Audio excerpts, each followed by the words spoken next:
fight for the people. That's why I think I am suited for this position. I want to thank everybody for hosting us here today. I really do appreciate it. I definitely want to thank my wife. She works all day long and then she comes out with me to these events at night, so thank you, honey. Other than that, I just want to let you know kind of who I am. I am a next-generation, liberty-minded Republican with boots-on-the-ground leadership and experience, and I understand that we have got to balance common-sense approaches with our ideals, principles, and beliefs in order to move forward. It is time for new ideas, new direction, and new leadership for this district, this state, and this country. You know, I don't want to be somebody. I'm here to do something. I'm not a career politician. I'm not a career candidate. I have never done this before. But I do know one thing, that the citizens of this district are tired of seeing the same people with the same issues over and over and over. They want these new ideas. They want this new leadership, and they want this new direction because the course of our country has been headed in the wrong direction. Now, I am the official slated Republican candidate of the 7th District. That means that I went through the process that our party had set up. I chose to go through it because I want to be a part of the process. I am the official slated candidate, voted in by about 90% of the vote on the first ballot. The other gentlemen that went through slating process, according to our rules, bowed out and are now supporting me. Now, aside from that, I would like to say 2 or 3 other things. I do not want to be a career congressman. I refuse to do this. Most folks, when they get into office, they start making decisions based off of fear. And that fear is losing the next election. And so they will do whatever is necessary to stay in there for the rest of their lives. I don't have that fear because I am already saying that I do not want to be in there for the rest of my life. I will go in there, do a job, and the moment I lose the fire in my belly, I'll be done. Thank you. Dr. Scott. It's on. On this day, I come before you as a faithful servant leader of this community and as a leader concerned about the future of the United States of America. Our country is in need of smaller federal government that controls its spending and balances its budget. I seek to put in place an educational system that recognizes the importance of parents and prepares its students to be a vital part of a sound economy. A Congress that represents the people, that works to serve them, and that can be respected by them. Our Constitution must be followed. I adhere to the Second Amendment, and I am a pro-life candidate. Prior to working at Butler, I have had higher education experience as a college president and in other institutions as assistant provost or associate dean and full professor. I earned my doctorate degree at age 26. I have consulted on educational issues on 5 continents and have lived in India for a year and have taught in Italy. I have written and co-authored 5 books and over 12 articles in refereed scholarly journals. For nearly 20 years, I have taught at Butler University and have nurtured hundreds of students in this state. I served on the Midwest Interstate Passenger High-Speed Rail Commission and have lobbied in Washington, D.C. for Amtrak funding. I know my way around the halls of Congress. I served as chairman of the Indianapolis Waterworks and have made many constituent visits to settle water issues. I'm a deacon at Second Presbyterian Church. There, whether providing home communion or delivering flowers, I am a servant. I am on a newly formed Abraham Clark School of Law and serve on the Regional and Local Council of the Boy Scouts of America, where I am an Eagle Scout along with my 2 sons. My wife is a professor at Anderson University and is originally from Portugal. I have 4 children.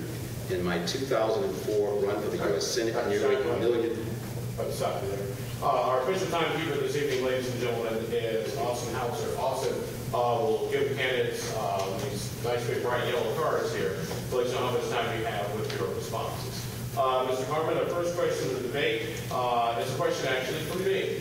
The federal government, as you all are all well aware of, is in the middle of a financial crisis, budget deficit under control, and the former Comptroller General of the United States of America says the United States, unless it changes its spending habits, will face structural deficits for as far as I can see. What programs, sir, would you specifically cut today should you get elected to Congress, to address the growing budget deficit problem?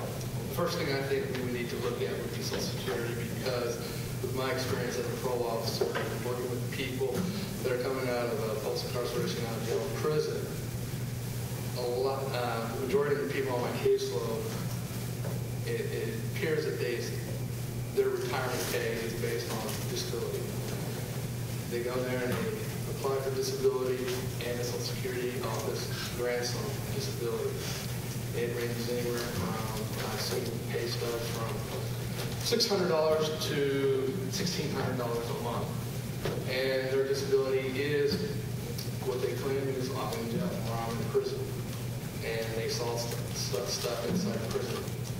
And that's their only source of income. So that's where I would start. And it also falls in line with Medicaid. Since they are not working, then they start looking at Medicaid. Those are the main areas I look at. That's right. First thing I would look at is repealing the current health care bill.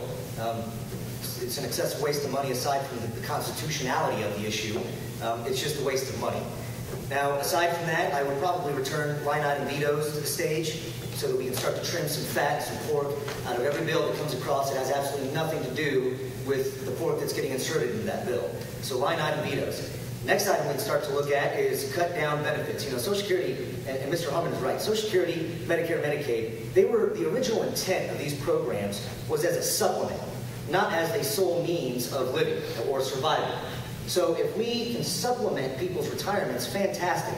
But if we are just providing their entire retirement, that is not beneficial for us. And quite frankly, these programs are going to go defunct. They're going to go bankrupt in the next 30 years. So we need to start looking at them now.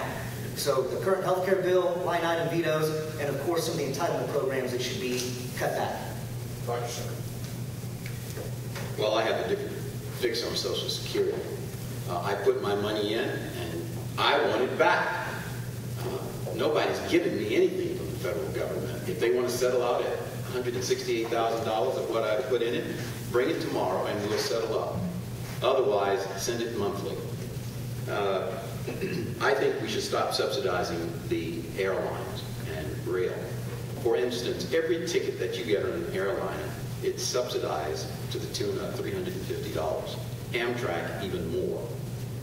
What happens is the money is for security, and it's also for the air traffic controllers. I do agree, for instance, on the issue of the health care bill. I would not have voted for it, simply because we don't have enough doctors. I have a plan to establish 5 medical schools across this country and give students a free education. At the end of 10 years, they will have the opportunity to stay in those communities and work.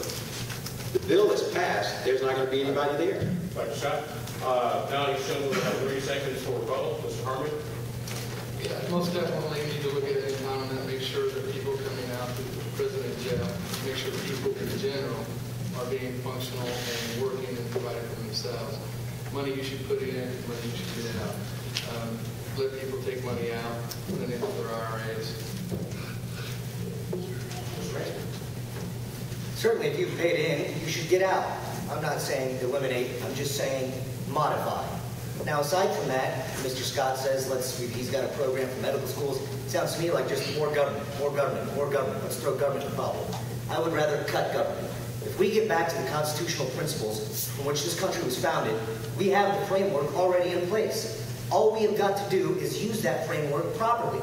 Article 1, Section 8 gives us the enumerated powers of the federal government. That's what they should be focusing on. Leave the rest to the states. Dr. Scott. It is a fait accompli that the $1.32 trillion that has been allocated, we could use a third of that to build those medical schools, and people will be able to have adequate health care. And it will change the landscape because we'll have competition for the first time. We'll be able to compete against the AMA in terms of determining who goes to medical school and how many people go, and not controlling the entire number of students that get in. 10 years is what we asked for. At the end of 10 years, you can stay in that community or go elsewhere, but your education will be paid for. Thank you. Now on our next question, and we'll begin with Carlos May. This is from Ryan Wren. Basically, the question was Ryan Wren of Hangs Out China. The Senate news is expected for tomorrow that lawmakers are on the verge of a partisan financial reform package. Carlos May, will start with you, and based on Ryan Wren's